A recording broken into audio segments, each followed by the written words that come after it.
Hey kids, Sean here from Time Travel Toys. It's been a long day, but when you own your own small business, day never ends, seems like. Got this little project that I've been wanting to work on. We've got a really, really yellow Jetfire. He's not really, really bad. It's just these yellow joints, seams. He was part of our MP Masterpiece collection that we picked up, but don't really want him going out on the shelves looking like this. So we've done some Retrobrighting in the past. I did some Nintendo consoles with this method. We're calling it, I think they're calling it the Retrobright vapor method.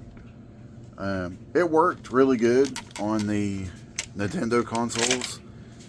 And with this Jetfire, you know, the traditional, conditioner peroxide method, I'm not going to mess this one up with that. I'm not going to try to coat all this red with, Vaseline or something and tape it up, and that, coat conditioner on this and try to Retrobright it. No, so we're going to do the vapor method, and I'm going to show you how to do it, or how I'm going to try to do it, and we'll see what happens. So let's get to it. So this past winter, when I was doing my Retrobrighting with the vapor method, I was using my resin curing chamber because it had 3 black lights for UV light in it, and I had it sealed up, and basically just put my Nintendos in there and put my peroxide in, sealed it up, used the UV light for about 48 hours, and it did super great. So now that it's warmed up, I want to see how this works out in the sun. So I've got my clear container. My wife's going to kill me, but I stole the turkey basting rack. I don't want Jetfire sitting in the peroxide, so this is going to keep him up off the ground. I think it's probably really important to keep him off the ground. You don't want like his black and red to be touching the peroxide, because this peroxide I've got really will do a number on your fingers and bleach. I mean, it will bleach really, really good. So I got on Amazon, got this 12% cleaning peroxide, and wasn't, I think it was like 23 bucks for a gallon of it here. And I'll use this quite a bit for many projects, because this time around I'm going to try to use less than what I did. I don't know, I don't really know what the ratio is for a good success. So I'm going to try once with, I read a video or watched a video that said, you really don't have to use a lot. And so we're going to try that first, because last time I went through like a whole gallon on 2 projects, and felt like that was a little wasteful. So let's try just a little bit here. So I'm going to get prepped up, put my gloves on. I can't hold the phone while I put my gloves on. Alright, so we got the lid off. I'm gloved up. I've got my eye protection on. Highly recommend wearing some eye protection in case of splash. I thought it was pretty cool. This bottle I got from Amazon comes with a little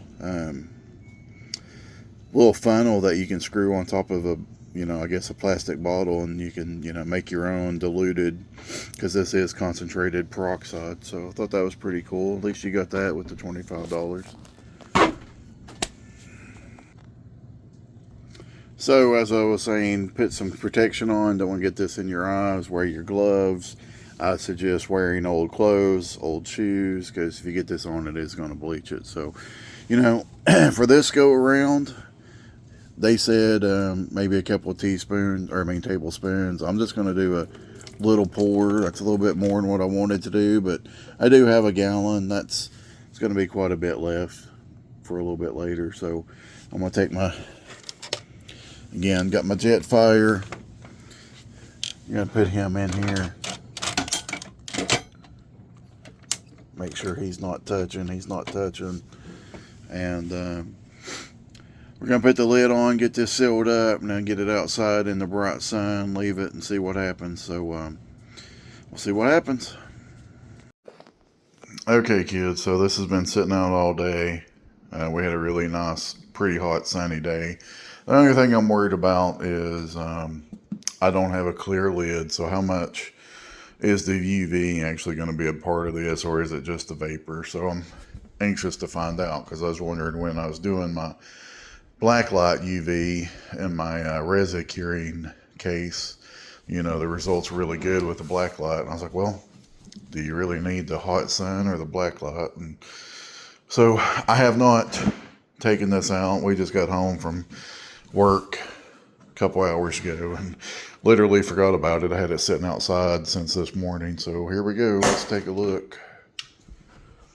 Well, initial thoughts are, yeah, there's some difference.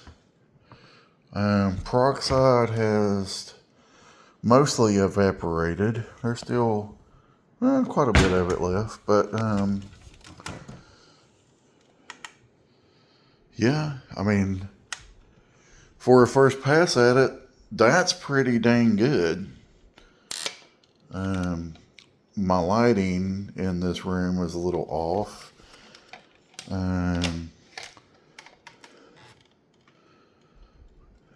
The joints were the worst. I'll do a before and after shot. I mean, but that's a pretty significant difference. I'm really happy with that. And that was with a non-transparent cover. So that was really just fumes. Fumes did this. Did not affect the other colors.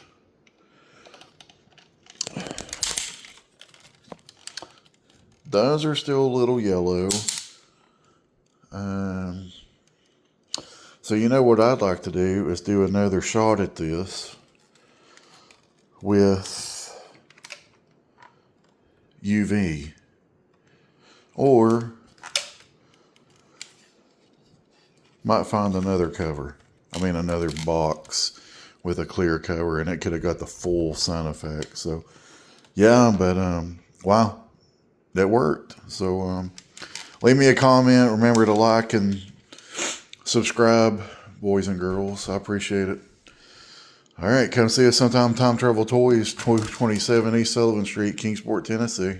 Later.